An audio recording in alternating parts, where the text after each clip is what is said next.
윤석열 총장은 이번 검사장 회의 결과를 보고받고 사실상 재지휘 요청 방침을 굳힌 것으로 전해졌습니다. 다만 추 장관의 지시에 정면으로 반대할 경우 자칫 항명으로 비칠 수 있어 표현 방식과 수위 등을 놓고 고심을 거듭하는 것으로 보입니다. 홍성욱 기자입니다.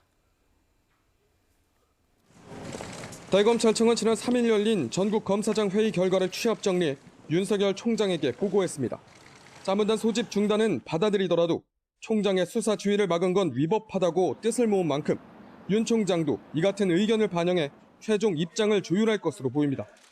다만 추 장관의 지시를 대놓고 거부할 경우 항명으로 비칠 수 있어 윤 총장은 표현 방식과 수위 등을 놓고 고심 중인 것으로 알려졌습니다.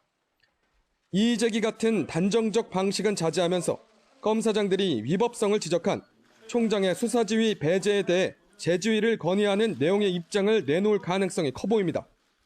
이와 함께 윤 총장은 특임검사 도입 등 검사장 회의에서 제시한 절충안에 대해서도 논의 중인 것으로 알려졌습니다.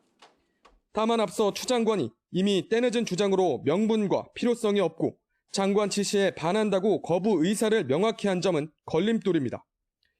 일각에선 추 장관 지시의 적법성을 따지기 위해 권한쟁의 심판을 청구할 가능성도 제기되지만 법리적으로 받아들여질 가능성이 거의 없어 문제 해결을 미루는 것 외에 실익이 없다는 평가도 나옵니다.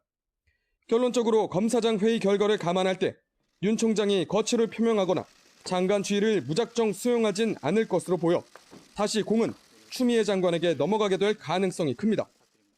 이를 의식한 듯 추 장관은 지난 주말 SNS를 통해 검사장들에게 흔들리지 말고 검찰 조직이 올바른 길을 걸어갈 수 있게 해달라고 거듭 군기잡기에 나서기도 했습니다. 법무부는 일단 추 장관 지시에 대한 대검의 공식 입장을 확인한 뒤 추가 대응 방안 등을 검토할 것이라고 밝혀 검사장 회의와 상관없이 윤 총장이 어떤 최종 결론을 내놓을지 주시하고 있습니다.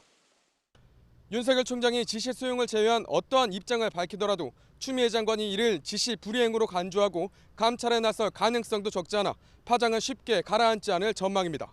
YTN 홍성욱입니다.